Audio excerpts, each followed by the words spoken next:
Namaskaram, dear students. Here we are going to discuss about judiciary. It's the last part of our lesson. Our government. Judiciary is the third organ of the government. Here we know what is the function, major function of judiciary that we studied in the first.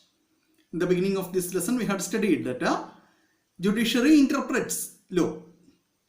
Judiciary is interpreting the law that is made by the legislature. And here in judiciary, several disputes are settled or resolved by the judiciary. There may be disputes between the people, between the individuals.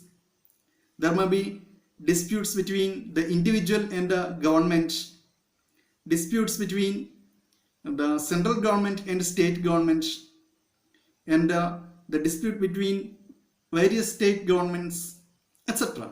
Several disputes may be there in the society. All these disputes are settled or resolved by this judiciary system, and this judiciary it is interpreting the law. The structure of Indian judiciary, the structure of the judiciary that is given there in our textbook, you please see that. Supreme Court, the apex court in jurisdiction all over India. And next level, high courts. Here, cases that arise in states. The next level, district court.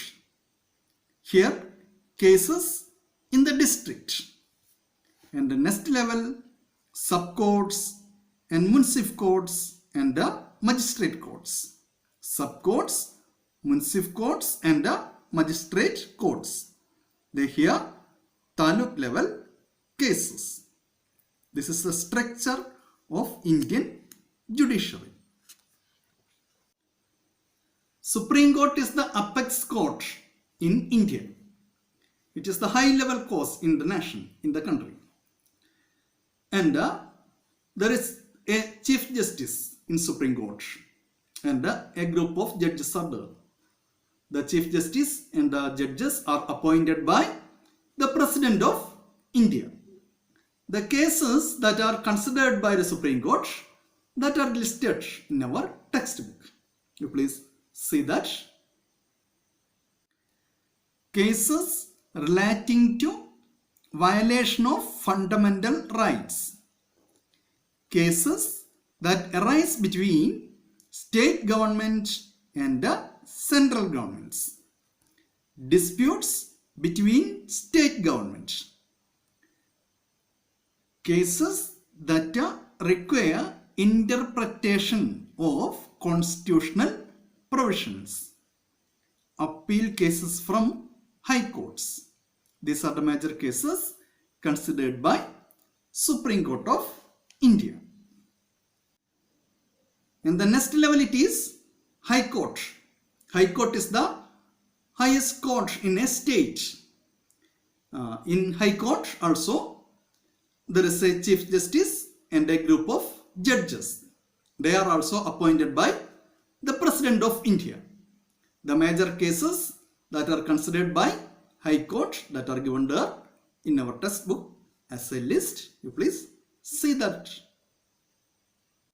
Give verdicts on cases relating to violation of fundamental rights.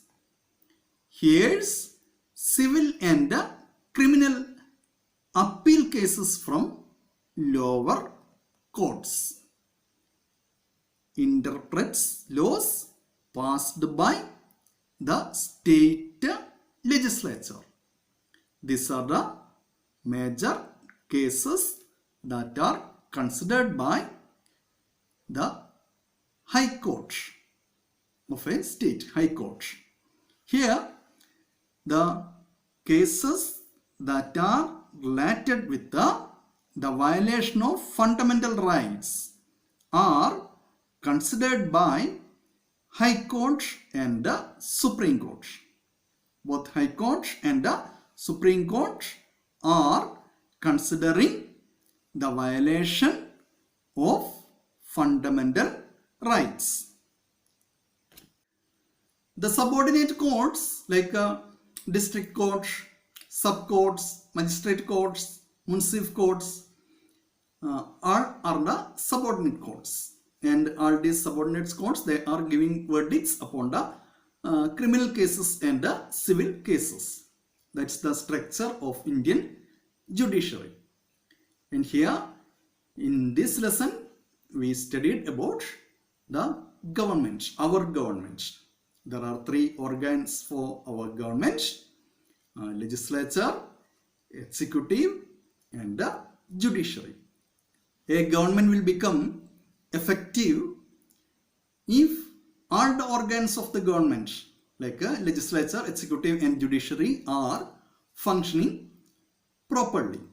Just like our body, if all the organs of our body are working properly, then only we can live properly. And just like that, if the government want to function properly, all these organs want to work properly. All these are about this lesson. We are going to wind up. Namaskaram.